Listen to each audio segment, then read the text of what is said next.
देखो पिछली कक्षा में यानी इनसे पहले के क्लास में, क्लास 9th में, किस में, क्लास 9th में हम लोग पढ़ चुके थे कौन सी कि √2, √3, √5, √6, √7 इत्यादि जो है क्या है, अपरिमेय संख्या है।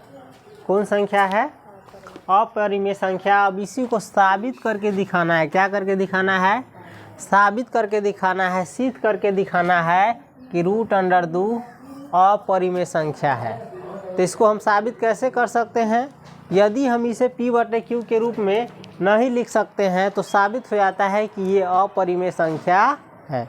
चलो प्रश्न देखो, सवाल देखो तुम्हारे सामने क्या है, सिद्ध करे कि, कौन सी करे, सिद्ध करे कि यानी साबित करे कि, प्रूफ यानी प्रूफ करे कि √2 यानी रूट के अंदर में 2 एक परिमेय संख्या नहीं है, अर्थात अपरिमेय संख्या है। सिंपल सी भाषा में कहे तो साबित करना है कि √2 एक अपरिमेय संख्या है। इसको साबित कैसे करेंगे, देखो जिसको साबित करना है उसको हम उल्टा मान लेंगे, हल। माना कि, क्या करेंगे, माना कि √2 एक परिमेय संख्या है। साबित करना है कि अपरिमेय संख्या है तो हम मान लेंगे अपना मन से कि √2 एक परिमेय संख्या है, √2 एक परिमेय संख्या है। तब क्या हो जाएगा, √2 को हम लिख सकते हैं P/Q, लिख सकते हैं ना। जब √2 हमने एक परिमेय संख्या माना तो परिमेय संख्या को हम P/Q के रूप में लिख सकते हैं कि नहीं, लिख सकते हैं। इसीलिए √2 बराबर क्या हो जाएगा, P/Q। जहाँ P और Q में, जहाँ P और Q में क्या है, जहाँ P, Q क्या है, धन पूर्णांक है। कौन सी पूर्णांक है, धन पूर्णांक है, एवं P और Q में कोई उभयनिष्ठ गुणनखंड नहीं है, गुणनखंड नहीं है। इसको एक ही लाइन में लिखना। हम मान लेंगे कि √2 एक परिमेय संख्या है, इसीलिए √2 बराबर हो जाएगा P/Q, जहाँ PQ क्या है, पूर्णांक है, बताए थे ना, पूर्णांक है, और P एवं Q में कोई उभयनिष्ठ गुणनखंड नहीं है, यानी P और Q कट नहीं सकता है। ये सबसे सरलतम रूप में है, समझ गया। जहाँ P और Q में कोई उभयनिष्ठ गुणनखंड नहीं है, यानी ये एक दूसरे से कटने वाला नहीं है। वर्ग करने पर, कौन सी करने पर, वर्ग करने पर, ये जो तुमने √2 बराबर P/Q माना है तो इसको हम अब वर्ग कर रहे हैं। क्या कर रहे हैं, वर्ग करने पर। तो रूट का वर्ग करोगे तो सीधे हो जाएगा 2, √2 का हम वर्ग करेंगे तो क्या हो जाएगा, वर्ग यानी स्क्वायर करते हैं तो रूट क्या हो जाता है, उड़ जाता है, सिर्फ बचता है 2। तो इसीलिए √2 बराबर क्या हो जाएगा, 2 हो जाएगा। ये दोनों तरफ वर्ग करने पर, कौन तरफ, दोनों तरफ, एक तरफ वर्ग नहीं होता है, दोनों तरफ वर्ग करने पर, यानी इधर भी वर्ग कर रहे हैं और इधर भी वर्ग कर रहे हैं, यानी स्क्वायर चढ़ा रहे हैं। तो √2 का स्क्वायर हो जाएगा 2, और इसका वर्ग करेंगे तो ये हो जाएगा P²/Q², यानी P पर भी स्क्वायर लग जाएगा और Q पर भी स्क्वायर लग जाएगा। तो 2 बराबर क्या हो जाएगा, P²/Q² हो जाएगा। ये देखो तनका कॉम्प्लिकेटेड सवाल है, क्या है, कॉम्प्लिकेटेड सवाल है, बहुत मगजमारी करेगा ना तब ही समझ में आएगा, समझा। तो इसलिए इसको मेहनत से घबराना नहीं, याद कर लेना, और धीरे धीरे जब तुम्हारे सोचने की शक्ति, समझने की शक्ति बढ़ेगी तो ये अपने आप समझ में आ जाएगा। फिलहाल अभी इसको समझ लो, याद कर लो। 2 बराबर क्या हो जाएगा, P²/Q², या P² बराबर क्या हो जाएगा, तिरछा गुना होता है, P² बराबर क्या हो जाएगा, 2 में Q² से गुना करेगा तो 2Q², या इसी को हम लिख सकते हैं P² बराबर क्या हो जाएगा, 2Q²। कैसे होता है मालूम है ना, 2 बराबर P²/Q² है, यही ना, 2 के नीचे में 1 रहता है, समझ गया। तो इसको हम तिरछा गुना करते हैं ऐसे, तो 1 में P² से गुना करेंगे तो P² होगा, बराबर 2 में Q² से गुना करेंगे तो 2Q² होगा। तो P बराबर 2Q² कहाँ से आया है, समझ गया, समझा कि नहीं है, समझा कि नहीं। अब देखो चूंकि केवल सम संख्या का वर्ग, केवल सम संख्या का वर्ग, सम संख्या का वर्ग, चूंकि केवल सम संख्या का वर्ग, सम संख्या ये देख रहा है ना, ये जो 2q² है, 2q² ये क्या है, सम संख्या है। कौन सी है, कहला कि किसी भी पूर्णांक में 2 से गुना करोगे तो क्या हो जाता है, सम संख्या, इसलिए 2q² क्या है, सम संख्या है। अब वही करा, चूंकि केवल सम संख्या का वर्ग सम होता है, केवल सम संख्या का वर्ग सम होता है। किसका वर्ग सम होता है, सम संख्या का वर्ग सम होता है। तो ये सम संख्या है, तो तुमको जब बताए कि केवल सम संख्या का वर्ग सम होता है तो यहो सम होगा, p सम होगा तब ना इसका वर्ग सम आया है, हैं? इसीलिए p क्या होगा, p, इसीलिए p क्या होगा, p बराबर होगा सम संख्या, p बराबर क्या होगा, सम संख्या। जब p सम संख्या होगा तब ना इसका वर्ग सम संख्या आएगा। देखो विषम संख्या का वर्ग करेगा तो क्या होगा, विषम संख्या आएगा, लेकिन सम संख्या का वर्ग करेगा तो क्या आएगा, यहो सम संख्या आया। या 4 का स्क्वायर करेगा तो कितना आएगा, 16, ये सब सम आएगा। इसको सबको 2 के रूप में लिख सकता है, 2 गुने 2, इसको लिख सकता है 2 गुने 8। सम संख्या का वर्ग किया तब ना सम संख्या के रूप में आया है।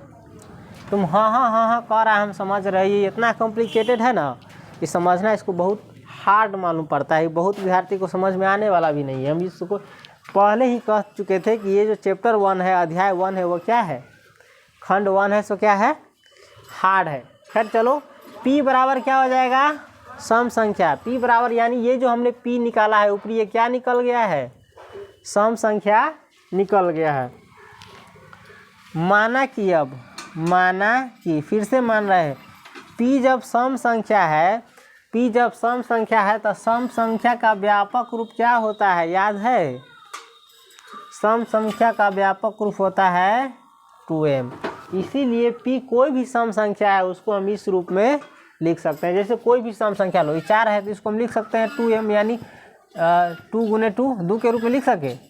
8 है तो हम लिख सकते हैं 2 के पावर 4, 2 गुने 4।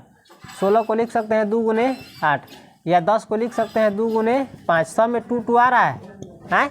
तो यानी सम संख्या का व्यापक रूप क्या होता है, 2m होता है, जहाँ m क्या है, कोई पूर्णांक है, m क्या है, कोई पूर्णांक है, चाहे प्राकृतिक संख्या है, समझो। तो इसीलिए p बराबर क्या हो जाएगा, 2m। p जब सम संख्या है तो p बराबर क्या हो जाएगा, 2m। अब इसको देखो वर्ग करने पर, इसको फिर क्या कर रहे हैं, वर्ग करने पर p स्क्वायर हो जाएगा, p का वर्ग करेंगे तो p स्क्वायर हो जाएगा, p स्क्वायर बराबर इसका भी वर्ग करेंगे तो हो जाएगा 2 के स्क्वायर 4, m के स्क्वायर हो जाएगा m स्क्वायर। p बराबर क्या चलाया है, 4m स्क्वायर। इसीलिए देखो p स्क्वायर बराबर क्या आया है तुम्हारा, 2q स्क्वायर।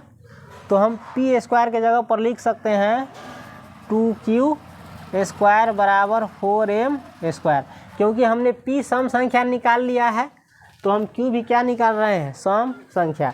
2 से 4 कट जाएगा, 2 मतलब में, यानी q स्क्वायर बराबर हो जाएगा 2m स्क्वायर, हो जाएगा ना, कट के 2 आया है, तो q स्क्वायर बराबर 2m स्क्वायर हो गया।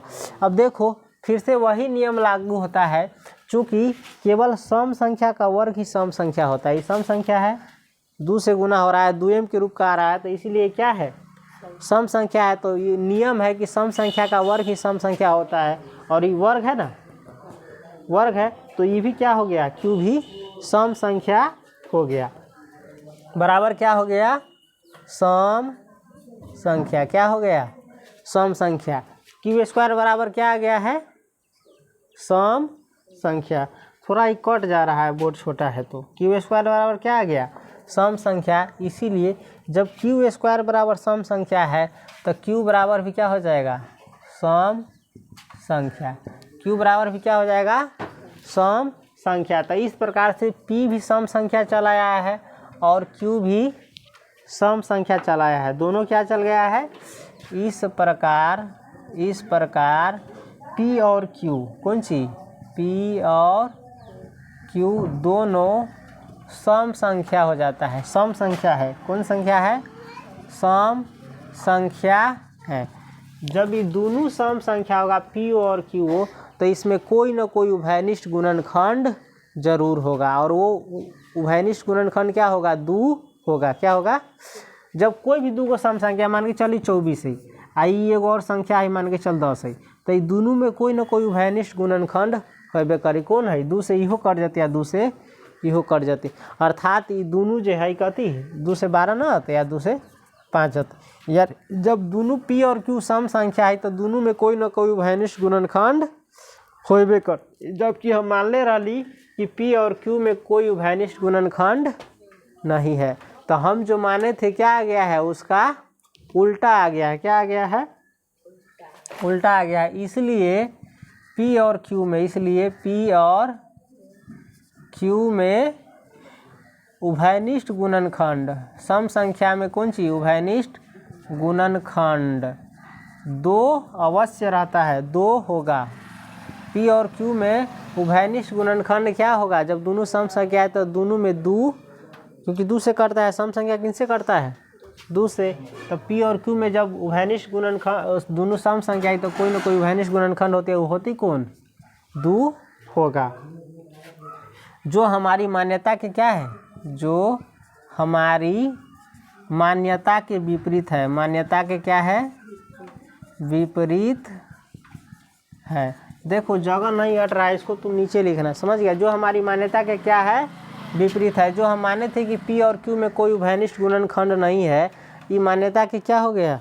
विपरीत हो गया। इसीलिए √2 एक परिमेय संख्या नहीं है। परिमेय संख्या नहीं है, अर्थात हम जो माने थे कि √2 एक परिमेय संख्या है, वो क्या बता रहा है कि √2 एक परिमेय संख्या नहीं है, अर्थात एक अपरिमेय संख्या है। कौन संख्या है? अपरिमेय संख्या है। देखो कोई कोई चीज़ बड़ा हार्ड रहता है, इसीलिए इसको समझना थोड़ा मुश्किल आता है। समझ गया? खैर समझने की कोशिश करना, समझ जाएगा तो बेहतर है, नहीं तो अगली बार हम इसको थोड़ा और आसान करने की कोशिश करेंगे। फिलहाल हो गया, नोट कर लो इसको। देख सकता है ऊपर से प्रश्न से लेकर नीचे तक जो दिख रहा है, ये क्या कर लो? नोट कर लो। जिस प्रकार से बताए हैं उस प्रकार से।